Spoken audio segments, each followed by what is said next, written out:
Hello students, so let us see the another problem on a centroid. Just observe, this is very simple problem. So that is 9.10. Locate the centroid of a shaded area here.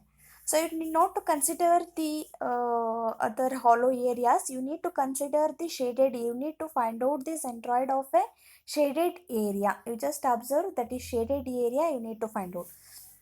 So in that case, what you have to do, so you have to divide the given this shaded area is nothing but this portion. This is not a known geometrical shape, you cannot find out directly. Clear? Therefore what you have to do, you have to consider the known geometrical shapes in order to find out the centroid of a shaded area. So that you first consider, you can observe here, this is what x and y axis, reference axis. Consider the rectangle or a square. This is what a rectangle, this is one rectangle you have to consider, and this is the semicircle, you know, and this is one triangle. So after that you have to consider the, you have to do the, so centroid of, you have to calculate the centroid of a given geometrical shapes. So now consider the rectangle, the entire rectangle is of size, consider that is 400 into, that is 800 plus 400, the totally that is 1200 and 1000, that is consider the area of the rectangle.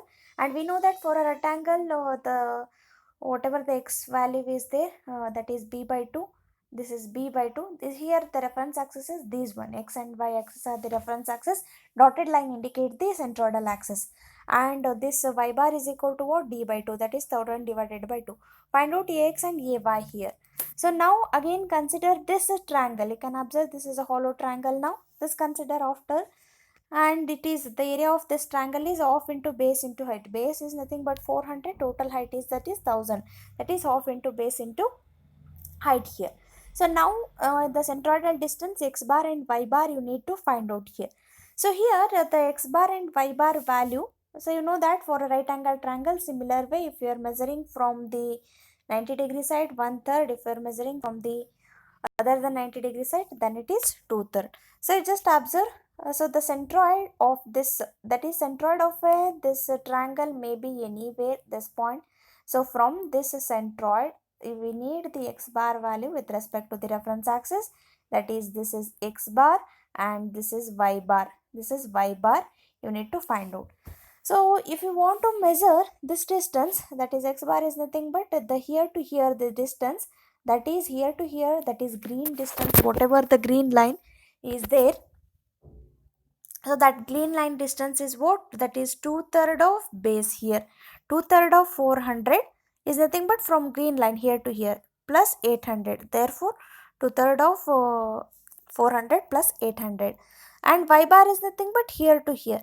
So if you want to measure this distance, that is if you want to measure this, if you, this is the 90-degree line, so that it is also 1/3 of base. Base becomes this one here. For y bar, the y bar parallel distance will become the base. Therefore 1/3 of 1000 here.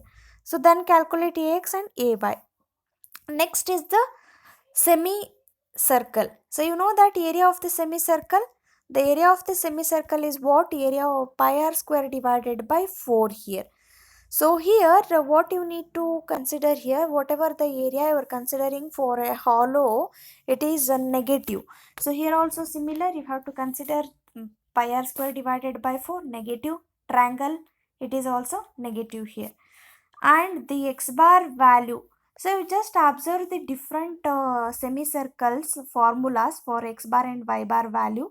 If the semicircle is above the x-axis and it is in first quadrant, then x bar is b by 2 and y bar is what, 4r divided by 3 pi. Is nothing but these distances. X bar is from here to here, the red line, y bar is from here to here. X bar parallel is nothing but this becomes the depth, therefore 400 800 divided by 2. Y bar is nothing but here to here, therefore it is 4r divided by 3 pi. So just if you got confused about the semicircle formulas, you just once go through the formulas and clear it. And next you have to calculate ax and ay value. After that summation of ax, summation of ax and ay, summation of area, substitute in the formulas, you will get the x bar and y bar here. It's a very simple problem. What is the main thing is here, whatever the hollow area is there, you have to consider hollow area as a negative, and x bar and y bar distances is very important.